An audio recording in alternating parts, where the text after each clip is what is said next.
collègues pour l'application du plan de relance.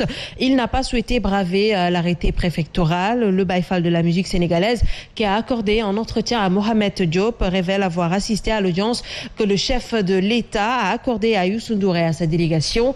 Il est convaincu qu'une solution sera prise dans quelques heures. Suivons donc ce compte-rendu de l'entretien.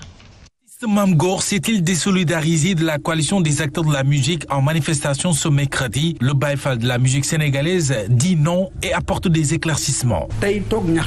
Oui, vous savez, je compte préciser tout d'abord qu'on ne m'a pas vu dans cette manifestation parce que tout simplement je ne veux pas braver l'arrêté préfectoral. Mais tout compte fait, je suis au cœur de la recherche de solutions pour que les artistes puissent avoir gain de cause.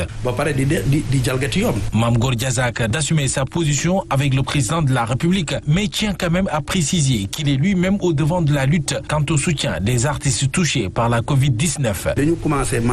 C'est en pleine manifestation que le ministre Youssou Ndour a fait une sortie dans sa télévision pour dire que le président de la République, Macky Sall, apportera une solution au problème des artistes.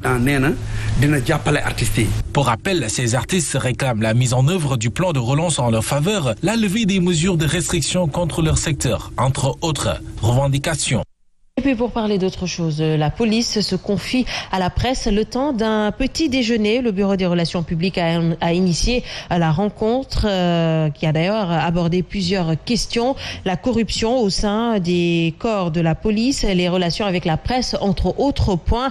Ainsi, la police entend-elle raffermir ses relations avec la presse pour une stabilité nationale et une cohésion sociale. Revenons donc sur les temps forts de cette rencontre avec ce compte-rendu de Nehadi Diouf.